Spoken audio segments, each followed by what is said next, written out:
तो इल्जाम लगा के समझ रहा है कि ओवैसी के लोग या ओवैसी पीछे हट जाएगा। तेजस्वी, जब तक जिंदा हूं पीछे हटना मेरी फितरत में नहीं है। मर जाऊंगा मगर पीछे नहीं उठूंगा सीमांचल के लिए। कट जाऊंगा मगर झुकने नहीं दूंगा सीमांचल की जनता को इंशाअल्लाह ताला। ये समझ रहा है। अरे तुमने सियासत कहां सीखी? हम जब पैदा हुए तो हमारे अब्बा ने, मरहूम बाप ने, अल्लाह उनकी मग़फ़िरत करे, एक बड़े अहले दिल को बुलाकर कहा कि हमारे कान में अज़ान दो। उसके बाद हमारे अब्बा ने कहा सियासत सियासत सियासत सियासत। वैसी एक्सट्रीमिस्ट, चरमपंथी, आतंकवादी है। याद रखो, तुम्हारे इस तरह के बयानबाजियों से कई लोग, मुसलमान बच्चे जेलों में आज सड़ रहे हैं। सुनो, कोचा दामन और सीमांचल और बिहार की जनता जो 14% रहकर वजीर आला बनना चाहता है, यह उसकी सोच है कि जिसके सर पे टोपी और दाढ़ी है उसको चरमपंथी कहता है, आतंकवादी कहता है। बताओ इस तेजस्वी में और मोदी में अब क्या फर्क बाकी रहा? बताओ क्या फर्क बाकी रहा? ये सबको बोलेगा जिसके चेहरे पे दाढ़ी देखेगा, जिसके चेहरे पे टोपी देखेगा, कुर्ता पैजामा देखेगा, बोलेगा ये चरमपंथी है। मेरे दोस्त, पहचानो इन लोगों को। इलेक्शन आता जाता रहेगा, मगर याद रखो, अगर तुम सांप को दूध पिलाओगे, ये सांप इजहार असवी को डस चुका है, कहीं ये कोचा दामन और सीमांचल की जनता को ना डसे। फैसला तुमको करना है, फैसला आपको करना है। और फिर ये तेजस्वी 8 सितंबर 2022 सीवान में एक 70 साल का बूढ़ा अपने पोते के साथ मस्जिद में नमाज पढ़ रहा है। हट जाओ, मस्जिद में नमाज पढ़ रहा है। गड़बड़ हो गई, पुलिस ने 70 साल के बूढ़े को गिरफ्तार करके जेल भिजा दिया। आपको बता रहा हूं, तेजस्वी उप मुख्यमंत्री है। 2 दिन तक ये बच्चा पुलिस स्टेशन में रहा। उस बच्चे की मां पुलिस स्टेशन के बाहर खड़े रहकर रो रो कर पुकार रही थी, मेरा बच्चा 13 साल का नहीं है, ये बर्थ सर्टिफिकेट है 8 साल का है। कौन गया? अख्तर अली मान गया दौड़कर। इस जालिम तेजस्वी ने क्या किया? उस 8 साल के बच्चे को जेल भिजा दी। कानून ये बोलता है जो 15-16 साल के होते हैं उनको अलग जेल होती है। आप सोचो थोड़ी देर के लिए, अगर आपका बेटा होता 8 साल का होता तो 2 दिन अपनी मां बाप के बगैर पुलिस स्टेशन में था, 4 दिन जेल में था बड़े बड़े कातिलों के साथ। मैं जब सोचता हूं मेरे रोंगटे खड़े हो जाते। तुम उप मुख्यमंत्री थे, 7 दिन के बाद वो बच्चे को बेल हुई और लोग बोलते हैं ओवैसी क्या करेगा? अरे ओवैसी कुछ नहीं करा, मगर कम से कम एक कुत्ते की तरह पुकार रहा था, मेरा बेटा है, छोड़ो छोड़ो छोड़ो। तुम तो कुर्सी पर बैठे थे, तुमसे उठा भी नहीं हो सका। क्या फायदा इन लोगों को इख्तिदार की कुर्सियों पर बिठाने का, जब एक 8 साल का बच्चा 7 दिन के लिए अपनी मां से महरूम हो गया। और तेजस्वी एक लफ्ज नहीं बोल सके। आज तेजस्वी कहता है ओवैसी एक्सट्रीमिस्ट है, चरमपंथी है। तेजस्वी सुनो, तुम कभी बाबा साहेब अंबेडकर का संविधान पढ़ ही नहीं सकते, मुझे मालूम। कुछ भी होगा, उस बाबा साहब के अंबेडकर के संविधान पर, अल्लाह के नाम पर मैंने 2 मर्तबा बहैसियत विधायक उस वक्त के आंध्र प्रदेश में 2 मर्तबा हल्फ लिया, मुझे चारमीनार से मुंतखब किया। 5 मर्तबा मुझको हैदराबाद की आवाम ने विधायक मुंतखब किया। मैं बाबा साहब के संविधान पर हाथ रखकर अल्लाह के नाम पर हल्फ किया। याद रखो तेजस्वी, तुम मुझे चरमपंथी आतंकवादी कहकर तुमने कोचा दामन और सीमांचल की जनता की तौहीन की है। तुमने हैदराबाद, तेलंगाना, महाराष्ट्र, उत्तर प्रदेश की जनता की तौहीन की है। तुम्हारी यह ज़हनियत है कि जो तुम्हारे सामने नहीं झुकता, जो तुम्हारे सामने नहीं बिकता, जो तुम्हारे बाप से नहीं डरता, तुम उसको चरमपंथी कहते हो। मेरे अजीज दोस्तों और बुजुर्गों, ये सोच उस शख्स की है जो बिहार का मुख्यमंत्री बनना चाहता है। क्यों मुख्यमंत्री बनना चाहता है?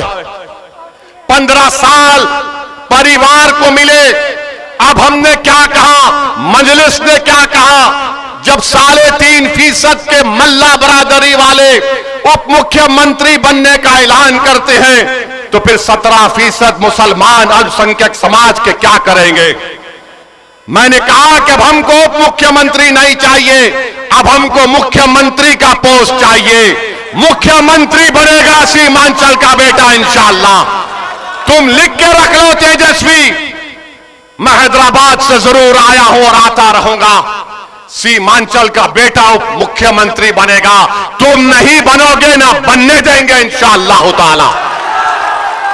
तुम में इतनी नफरत है, एक चेहरे पे दाढ़ी, सर पे टोपी तो एक्सट्रीमिस्ट। कभी तुमने पढ़ा एक्सट्रीमिस्ट किसको बोलते हैं? कभी तुमने देखा एक्सट्रीमिस्ट किसको बोलते हैं? अरे सुन तेजस्वी, जब भारत को जरूरत पड़ी पाकिस्तान के आतंकवाद के उस बुज़दिलाना हमले पहलगाम के बाद, तो जब मैंने भारत के पक्ष में बोलना शुरू किया, तो पाकिस्तान के जालिम लोग बोल रहे थे कि भारत में एक ओवैसी है जो चरमपंथी है। तो मालूम हुआ पाकिस्तान के लोगों की जबान अब तेजस्वी बोल रहा है। समझा आपने? पाकिस्तान में जो दहशतगर्द बैठे हैं, जिन्होंने हमारे 26 भारत के नागरिक को मारा क्योंकि वो हिंदू थे, जब ओवैसी खड़ा हुआ भारत के सालिमियत के नाम पर, तो पाकिस्तान के तमाम लोग बोल रहे ये शेरवानी, सर पे टोपी, चेहरे पे दाढ़ी, ये एक्सट्रीमिस्ट है, ये चरमपंथी है, आतंकवादी है। तो लगता है तेजस्वी तुम पाकिस्तान से ये लफ्ज उठाए हो। इतनी मोहब्बत तुमको पाकिस्तान से हो गई तेजस्वी। मुझे पाकिस्तान से कभी ना मोहब्बत थी ना रहेगी। मेरी रगों में उन लोगों का खून है जिन्होंने पाकिस्तान को जाने वालों का बायकॉट किया। मेरी रगों में उन लोगों का खून है जिन्होंने अंग्रेजों को मार के भगाया था। हमको भारत के नागरिक होने का फख्र है, मगर यह शख्स चरमपंथी कहता है, वो पाकिस्तान के आतंकवादी भी मुझे एक्सट्रीमिस्ट और आतंकवादी कहते हैं। तो लगता है तेजस्वी को तालीम पाकिस्तान के आतंकवादी दे रहे हैं, पाकिस्तान के आतंकवादी दे रहे हैं। बोलो बाबू बोलो, याद रखो तेजस्वी, असदुद्दीन ओवैसी को तुमने पहचाना नहीं, तुम जानते नहीं असदुद्दीन ओवैसी को। मैं बागों में चलकर, चमन में चलकर यहां तक नहीं पहुंचा सीमांचल को। मैं 4 मरतबा जेल को गया हूं। एक वक्त 45 दिन अकेले जेल में था, जेल की कोठरी में था। चंद्रबाबू नायडू समझ रहा था कि ओवैसी को अकेले जेल की कोठरी में रखने से ये टूट जाएगा। मैं टूटा नहीं, मेरे अल्लाह का करम था। मैं दुआएं करता था, मस्जिद उस जेल में नमाजें पढ़ता था और अल्लाह से दुआ करता था कि रब्बे करीम, जेल को जाना सुन्नत है, तू मेरी इस चीज को कबूल कर ले। और मेरे जिंदगी का अजीम मकसद यह है, जेल में मैंने दुआ की कि परवरदिगार, ये जिंदगी तेरी दी हुई अमानत है। मेरी आंख तू बंद करने से पहले मेरी एक ही दिली तमन्ना है कि गरीब और मजलूम अवाम की एक सियासी क़ियादत खड़ा कर दे। जेल में मैंने दुआ की थी, नहीं मालूम आज मैं सीमांचल को आ गया। आपसे बात कर रहा हूं, 29-28 साल पुरानी बात कर रहा हूं। और ये आकर कहता है चरमपंथी, आतंकवादी। तेजस्वी तुमको बहुत भारी पड़ेगा। 11 तारीख के दिन जब कोचादामन की जनता जाएगी तो वोट डालेगी दलालों के लिए नहीं, बल्कि शराफत के नाम पर वोट डालेगी इंशाअल्लाह ताला। तुमने मुझे एक्सट्रीमिस्ट कहा ना, अब तुम देखते जाओ। अरे ये जबान बहुत दराज है। याद रखो, जब ओवैसी ने कहा कि 17% का मुख्यमंत्री होगा, अब्दुल्ला का बेटा मुख्यमंत्री होगा, ईसा का बेटा, फातिमा का बेटा बिहार का मुख्यमंत्री होगा। तो लोग इंशाअल्लाह, तो लोगों ने कहा तेजस्वी को बड़ी तकलीफ हुई, वो बहुत परेशान है, ये ओवैसी क्या बोल रहा है। अरे बाबू, ख्वाब देखना गुनाह नहीं है, दुआ करना गुनाह नहीं है, मगर ख्वाब और अपने अज़ाइम को, अपने ख्वाहिशों को पूरा करना, अगर उसमें इखलास है तो अल्लाह कामयाबी देने वाला है। यादव 14% है और तेजस्वी 36% यादव को टिकट देता है। इजहार असफी को इस्तेमाल किया, पीठ पे खंजर मारा और जिसमें ज्यादा जहर था उसको टिकट दे दिया। और हम चरमपंथी हैं, हम एक्सट्रीमिस्ट हैं। बताओ मेरे अजीज दोस्तों और बुजुर्गों, कोचा दामन की जनता, आपने हमेशा मजलिस का साथ दिया। इजहार असफी साहब को आपने 79,000 वोट देकर कामयाब किया। पार्लियामेंट के इलेक्शन में 2024 में 65,000 वोट सबसे ज्यादा आपने अख्तरुल ईमान को दिए। ये कोचा दामन पे इंशाअल्लाह ताला आपको मजलिस के परचम को लहराना है, यहां से सरवर आलम को कामयाब करना है। और अगर जिसके दिल में इजहार असफी से मोहब्बत है, वो इजहार असफी की तकलीफ को भी समझो। और जिसके दिल में ये मानता है कि ओवैसी चरमपंथी नहीं है, तो आपको क्या करना है आप जानते हैं। बताओ कोचा दामन की जनता, क्या ओवैसी आतंकवादी है? क्या ओवैसी चरमपंथी है? क्या ओवैसी एक्सट्रीमिस्ट है? जरा जोर से बोलिए, बहरों को सुनाई नहीं देता पटना के। मेरे अजीज दोस्तों और बुजुर्गों, ये हाल आज बिहार का हो रहा है। अरे एक्सट्रीमिज्म अगर कर रहे हैं तो आरएसएस कर रही है, एक्सट्रीमिज्म कर रही है तो बीजेपी कर रही है। जो बीजेपी का एक मंत्री ने बिहार के मुसलमानों को नमक हराम कहा, मगर तेजस्वी उसको नहीं बोलता। किसको बोलता है? एक मर्द मुजाहिद को बोलता है। किसको बोलता है? जिससे उसको डर है, उसकी कुर्सी को डर है। तो इल्जाम लगा के समझ रहा है कि ओवैसी के लोग या ओवैसी पीछे हट जाएगा। तेजस्वी, जब तक जिंदा हूं पीछे हटना मेरी फितरत में नहीं है। मर जाऊंगा मगर पीछे नहीं उठूंगा सीमांचल के लिए। कट जाऊंगा मगर झुकने नहीं दूंगा सीमांचल की जनता को इंशाअल्लाह ताला। ये समझ रहा है। अरे तुमने सियासत कहां सीखी?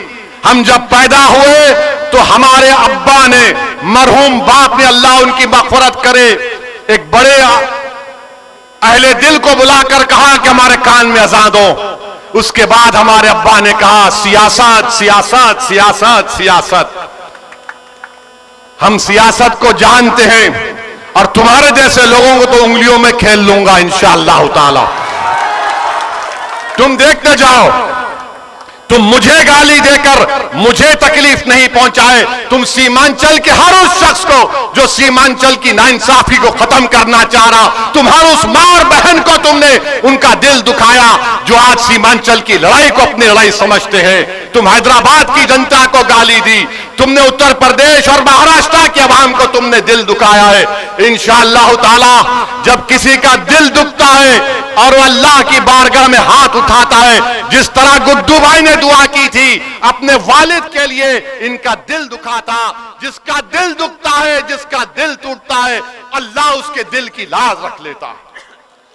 तो मेरे अजीज दोस्तों और बुजुर्गों, आपसे अपील यही है कि 11 तारीख के दिन आप पतंग छाप को वोट दीजिए और तेजस्वी को बताइए, अरे हम सीमांचल के गांव में जाते हैं गाड़ी में, ये बेचारे उड़न कटोले से उतरते बैठ के चले जाते।